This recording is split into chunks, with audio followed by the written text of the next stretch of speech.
Hey, my friends, it's Leah with your Winning Wednesday, WINSDAY, coming to you on a gorgeous afternoon in Southern Colorado. And as you all know, who have followed me for very long, know that if I get to be in Colorado, then it is definitely a winning week for me. So I hope you're having a wonderfully winning day and a fabulously winning week yourselves. Today, we're going to be continuing in our Wisdom at the Well series, talking about wisdom versus foolishness, the wise versus the fool. And so let's get started in that. We're going to be looking at Proverbs chapter 29, verses 6 through 14. So let's read that together and then let's talk about it. Proverbs 29, beginning with verse 6, says, "By transgression an evil man is snared, but the righteous sings and rejoices. The righteous considers the cause of the poor, but the wicked does not understand such knowledge. Scoffers set a city aflame, but wise men turn away wrath." Verse 9, "If a wise man contends with a foolish man, whether the fool rages or laughs, there is no peace. The bloodthirsty hate the blameless, but the upright seek his well-being. A fool vents all his feelings, but a wise man holds them back." Verse 12 says, "If a ruler pays attention to lies, all his servants become wicked. The poor man and the oppressor have this in common. The Lord gives light to the eyes of both." In verse 14 says, "The king who judges the poor with truth, his throne will be established forever." There sure is a lot of meat in this little short passage. So let's get busy looking at all that it has to tell us. So it begins with verse 6 that says, "By transgression an evil man is snared, but the righteous sings and rejoices." So what is that saying to us? It's telling us that the wicked person becomes ensnared in his own sin, but the righteous or the wise person walks in freedom, enabling them to rejoice and sing. So when you're walking in freedom, you don't feel ensnared by anything, and so you're walking in wisdom, and rather than being foolish about life, you're walking in wisdom, and so you have a lot of freedom, where a foolish person is just going to ensnare themselves in their own sinfulness. So that's all that's saying to us. So verse 7 says that the righteous considers the cause of the poor, but the wicked does not understand such knowledge. I thought about a lot of things in this, and particularly in the culture of the United States, where we tend to have a lot of compassion for people who are less enabled than we are, or have less things, less material possessions or whatever than we do. And so what this is telling us in verse 7, it says that the righteous or the wise person knows and considers the poor and why they are poor to help them out of their plight. So when you have wisdom accompanied by your compassion, you can have a lot of compassion but no wisdom to do anything about what you see, or what you feel bad about, or what you feel sorry for seeing.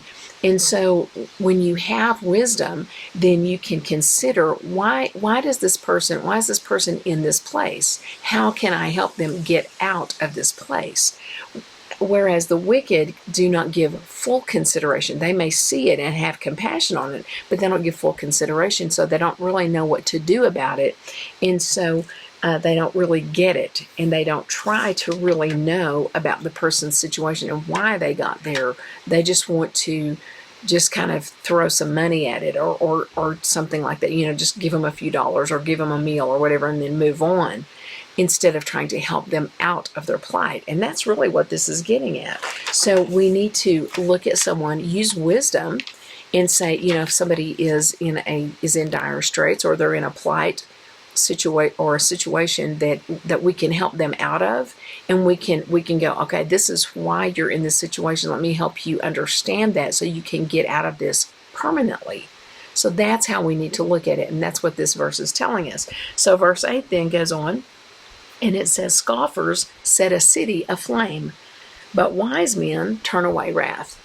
That's kind of pretty easy to understand, really, I think, when you think about it, because scoffers create problems. Scoffers create problems, and they set a city aflame, or set a city ablaze, with a mob spirit and a mob mentality. And we saw some of that happen in 2020. People just kind of lost their minds over all the things that were going on with the pandemic and that sort of stuff.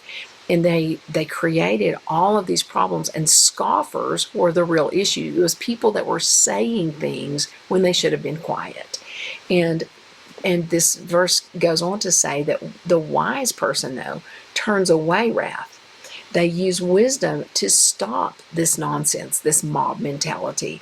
And sometimes it requires tough love, allowing the consequences to stop the foolishness. So you've got to use wisdom whenever you see this kind of thing going on, this scoffing going on. And sometimes people just begin to express all of these things, and you go, you're going to create a problem for yourself, and I could save you some heartache by helping you get out of this, but they won't listen to that wisdom, and so they just keep on doing. So you just have to let that tough love take over and go, you know what, you're going to just have to suffer the consequences of your behavior. And so that's what this is saying. Scoffers create problems, but wise people turn them away. Wise people just go, you know what?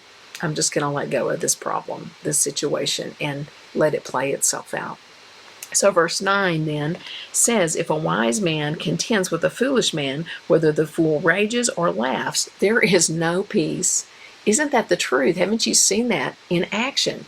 The wise person does not contend with fools, because no matter what they say or do, the fool is either going to rage against their wisdom, or they're going to laugh at their wisdom. They're going to laugh it away. And in both cases, they're going to continue in their folly. And in fact, Proverbs chapter 26, verses 4 and 5 tell us that it just shows us that you cannot reason with someone who is a fool. You can't reason with someone who continues to choose to be foolish, because if you drop to their level to try to contend with them, to try to make them understand your point, they're either going to think they're as wise as you are, or they're going to laugh at you in one way or the other, or they're going to think that the wise person is as foolish as they are. So no matter what the wise person does, they're not going to have peace if they try to convince this person of their folly. And so the wise person opens himself or herself up to an unpeaceful situation whenever they do this. So if you try to show this person that's being foolish, if you try to show them the truth and they don't listen to you, then you have to let it go, because no matter what happens, they're going to either rage against your wisdom or they're going to laugh at your wisdom. So either way, you're going to lose. So if they choose to continue in their foolishness. So that's what this verse is telling us. So verse 10 then says, the bloodthirsty hate the blameless, but the upright seek his well-being. So bloodthirsty fools are filled with hatred for the wise. That's what this is telling us. The wise and upright person. And they try to destroy them. But the upright attempt to preserve and convert the foolish to do and become right and righteous and wise. So a wise person is going to try to help a foolish person get out of their foolishness, get out of their folly, and to do the right thing. But the bloodthirsty fools are going to be filled with hatred for the wise and the wisdom that they have, and they're going to come against them in, like what verse 9 says, with this rage against them. So once you see that that's what they're going to do, you just have to let it go and let the fool or the foolish person, you just have to let them contend with the consequences that they will receive from their behavior. So that's what this is telling us. A bloodthirsty fool is going to hate your wisdom. So verse 11 then says, a fool vents all his feelings, but a wise man holds them back. And I read this and I thought, foolish vent all their feelings. In my notes, I wrote down, can you say social media? Because people on social media vent everything they think. Proverbs chapter 20 verse 3 tells us that any fool can start a quarrel. And don't you know that's the truth? Anybody can start a fight. Anybody can pick a fight. Anybody can start an argument. But it takes a wise person to stop an argument. That Hebrew word there for fool in verse 11 of chapter 29 here is kasil, and we talked about that recently. And it means a person who is kind of being thick-headed or dense or stupid because they're not living for God. They're impious. They're not even trying to live righteously. They're just being thick-headed. Or the word actually means fat. Kasil means it actually means fat. And so they're being a fathead. They're just being stupid because they choose to be stupid, not because they have the inability to think more wisely than they are thinking, but because they're choosing to be foolish. And so we don't want to be like that. So foolish people are always trying to prove their point. They're trying to prove their rightness all the time, and they speak all that they think and feel, and that's what this verse is telling us. And it begins to make them look even more foolish than they actually are, because they just keep on talking. They keep on trying to prove their point and their rightness in their wrongness. So they utter all of their mind, speaking of what or whom they despise or can't stand or whatever. They're venting their wrath.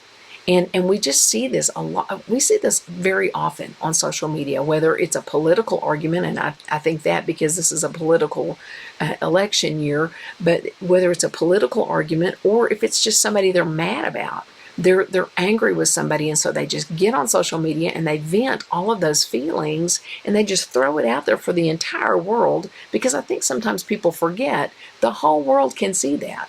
It's on the internet now. So anybody can pull that up and look at it. And so they forget about it. So they utter their mind, speaking of what or whom they despise. They vent all of their wrath, ultimately appearing as foolish as they are, and even more so. But wisdom gives answers that are strong, not emotional. And they can be repeated without unrestrained temper. So a wise person is just going to speak their mind, or speak their wisdom, and then let it go. Let the wisdom speak for itself.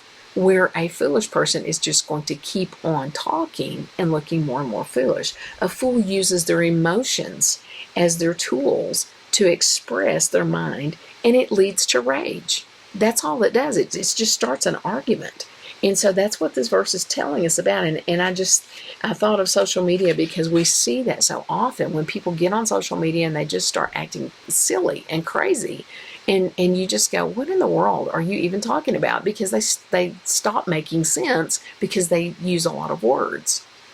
And the Bible also tells us in Proverbs that when we use a lot of words, that it ends up leading us into sin, because we just keep on talking when we need to be quiet.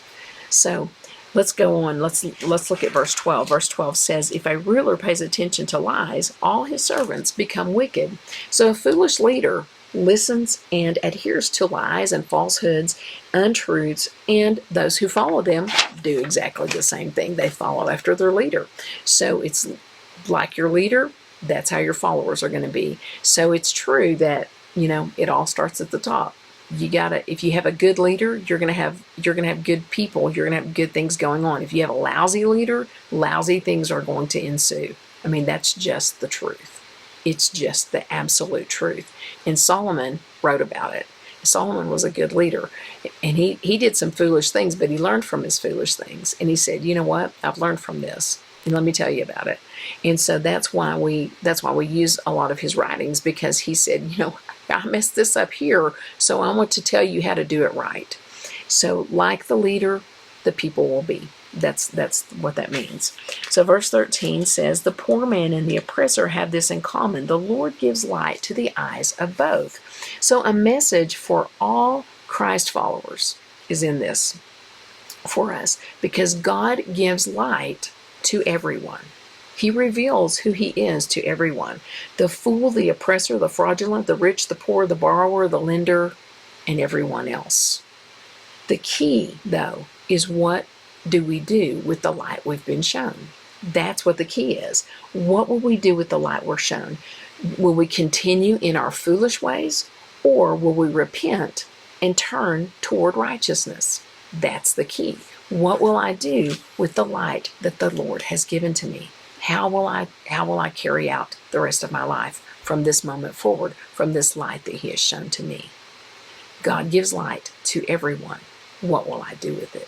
What will I do with this light? Will I walk in righteousness, or will I walk in folly? And the last verse that we're looking at today is, the king who judges the poor with truth, his throne will be established forever. So this just means that the ruler who governs in truth and godly justice will remain established. they'll remain established because the Lord looks at them, He looks at the righteousness of their heart, and they will remain established. So it's a very good rule of thumb for us to go, if I'm a leader, how am I leading the people who follow me? Am I walking in righteousness and wisdom? Am I following after godly principles and leading people in the right direction? This is a great word for us today. Proverbs chapter 29, verses 6 through 14. And I hope it's a good word for you, and that you're going, I'm asking myself this question, no matter what your level of leadership is, whether you lead a state, a city, a corporation, a small business, or lead your home and family. Maybe you're leading a group of children because you're a school teacher. I mean, there are so many different ways. Maybe you're a minister and you're leading a group of people in a church or something like that. So whatever your level of leadership, no matter what it looks like, you need to ask yourself this question. Am I walking in righteousness so that the people who follow me are going to be led in the right direction? Or am I walking in folly and leading people the wrong direction, down the wrong path? It's a great question for us all to answer. So I hope it's a good word for you today, and I hope that you've enjoyed this series. I'm enjoying doing it. And so I want to leave or close today by inviting you to join us in all of the things that we have going on. We're kicking off our children's and youth programs tonight at 6 o'clock, 1000 Amarillo Street. So if you have students in elementary school up through high school that you go, you know what, I need a program for them, we would love for you to bring them to the church at 6 o'clock this evening. So our leaders are Kristen and Dell Davis will be leading our youth, and Tammy and Adam Rodriguez will be leading our children's program. So we hope that you'll bring your kiddos and just let them participate in that tonight at 6 o'clock, 1000 Amarillo Street there in Wellington at the Church of the Nazarene. And let me finish by inviting you to join us on Sunday. We will be meeting at 10 o'clock for Sunday School and Discipleship. We have classes for all ages from the nursery to the oldest adult. So we hope you'll join us there, 10 o'clock, 1000 Amarillo Street in Wellington, and that will be immediately followed by our worship service at 11 o'clock. And we do live stream that service, so if you are in the Wellington area, we would love for you to join us in person. If you're not in Wellington, you can join us right here on this Facebook page. So I hope you'll make plans to join us for either tonight with the children and youth, or on Sunday morning as we meet together. So until I see you again, have a great Wednesday, a wonderfully winning day, and a fabulously winning week, and I will see you very soon. See you then.